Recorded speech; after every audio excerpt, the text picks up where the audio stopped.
algebra students, let's take a look at this HW25 that was the third page of what we posted. So when it says here, determine the number of real solutions of the equation, this is one we're going to use the quadratic formula. So just a little review here.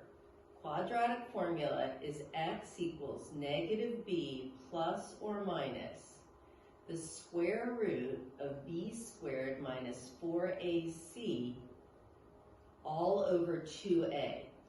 So when they're asking you the number of solutions, it's all about this part, the square root of b squared minus 4ac. And we call that the discriminant.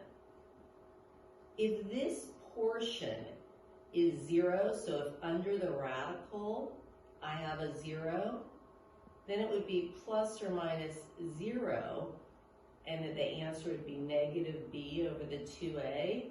So in that case, there would be one answer. If you had plus or minus the square root of a positive number, like most of the ones we've done, then there's two answers, the plus or minus something. And if you find out you have plus or minus the square root of a negative number, then there's no real solution. And that would be a choice of none. So that's where this 1, 2, or none comes from.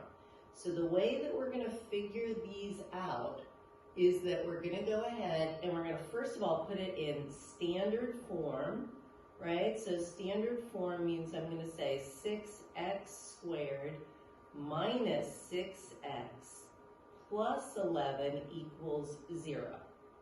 So then my A is 6, my B is negative 6, and my C value is 11. So I am only going to worry about this b squared minus 4ac part.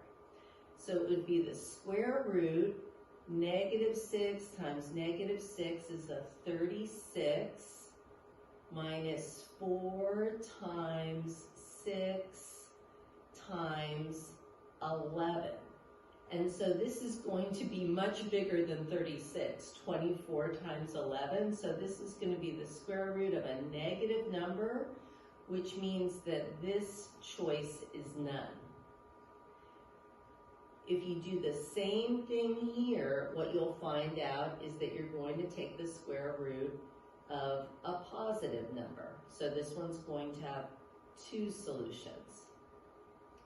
Here where it says find the number of x-intercepts of the graph of the function, that is the exact, it's just a different way to ask the same question. So it's saying what is the number of real solutions? And you're going to do it the same way. You're going to see what is b squared minus 4ac give me. Again, if b squared minus 4ac is a 0, then there's going to be one solution.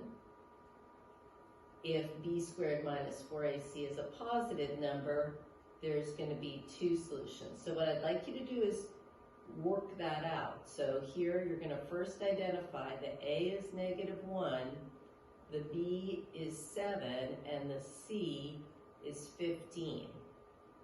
So you're going to say, what is b squared, so 7 squared, minus 4 times a times c. So the thing is, you can just recognize this is going to be 49 minus negative 60. So it's going to be 49 plus 60. This is a large positive number, relatively, square root of 109. So that's why it's going to be two solutions. The directions down here say solve the equation using quadratic formula and round your solutions to the nearest tenth if necessary. That's if you have a calculator. The first step is just to write them out in simple radical form. and I'm going to be posting the solutions to this whole page, but you should be able to get started now.